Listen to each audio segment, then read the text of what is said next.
grade. Today I'm so excited because we're starting a new chapter book. It is called The Magic Finger by Roald Dahl.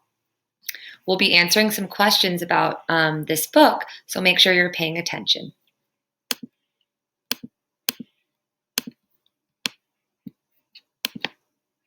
The farm next to ours is owned by Mr. and Mrs. Gregg. The Greggs have 2 children, both of them boys. Their names are Philip and William. Sometimes I go over to their farm to play with them. I am a girl and I am 8 years old.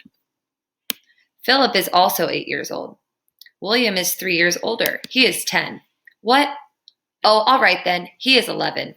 Last week, something very funny happened to the Gregg family. I'm going to tell you about it as best I can.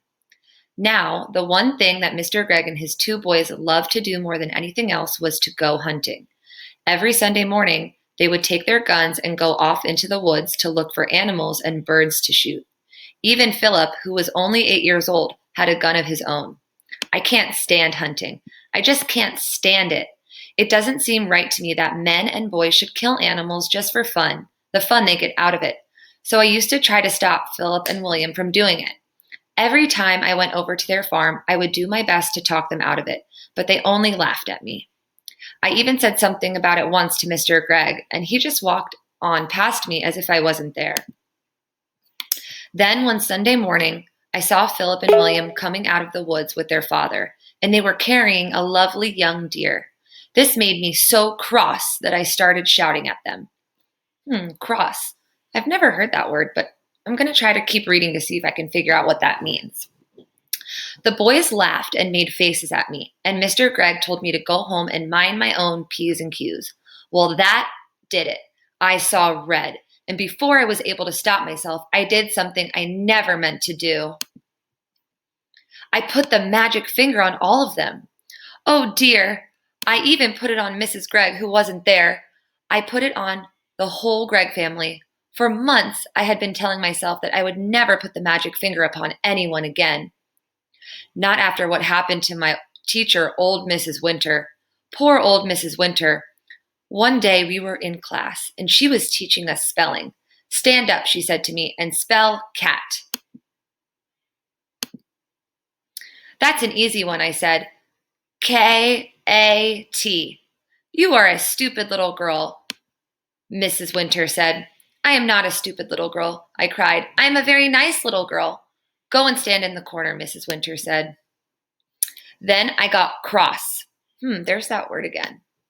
And I saw red, and I put the magic finger on Mrs. Winter good and strong, and almost at once, guess what? Whiskers began growing out of her face. They were long black whiskers, just like the ones you see on a cat, only much bigger. And how fast they grew. Before we had time to think, they were out to her ears. Of course, the whole class started screaming with laughter, and then Mrs. Winter said, "Will you be so kind as to tell me what you find so madly funny, all of you?" And then she turned around to write something on the board. On the blackboard, we saw that she had grown a tail as well.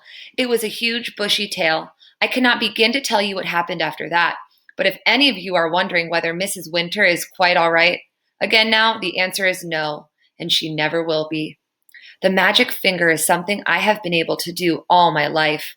I can't tell you just how I do it, because I don't even know myself, but it always happens when I get cross, when I see red. Then I get very, very hot all over. Then the tip of my forefinger of my right hand begins to tingle most terribly, and suddenly a sort of flash comes out of me, a quick flash, like something electric. It jumps out and touches the person who has made me cross.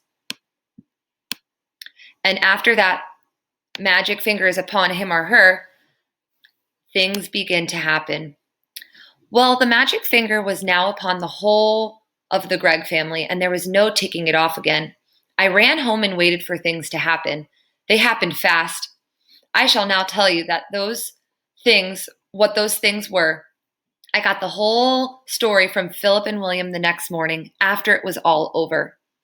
In the afternoon of the very same day that I put the magic finger on the Gregg family, Mr. Gregg and Philip and William went out hunting once again. This time they were going after wild ducks, so they headed towards the lake. In the first hour, they got 10 birds.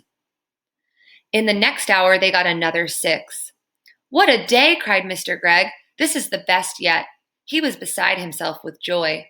Just then, 4 more wild ducks flew over their heads. They were flying very low. They were easy to hit. Bang, bang, bang, bang went the guns. The ducks flew on. "We missed," said Mr. Gregg. "That's funny." Then, to everyone's surprise, the 4 ducks turned around and came flying right back to the guns. "Hey," said Mr. Gregg, "what on earth are they doing? They are really asking for it this time." He shot at them again. So did the boys. And again, they all missed. Mr. Gregg got very red in the face. "It's the light," he said. "It's getting too dark to see. Let's go home." So they started for home, carrying with them the 16 birds they had shot before. But the 4 ducks would not leave them alone. They now began flying around and around the hunters as they walked away. Mr. Gregg did not like one bit of it. "Be off," he cried, and he shot at them many more times, but it was no good. He simply could not hit them. All the way home, those 4 ducks flew around in the sky above their heads, and nothing would make them go away. That's it for part 1 of the magic finger. Now you're going to go to the next slides and you're going to answer some questions about what we just read.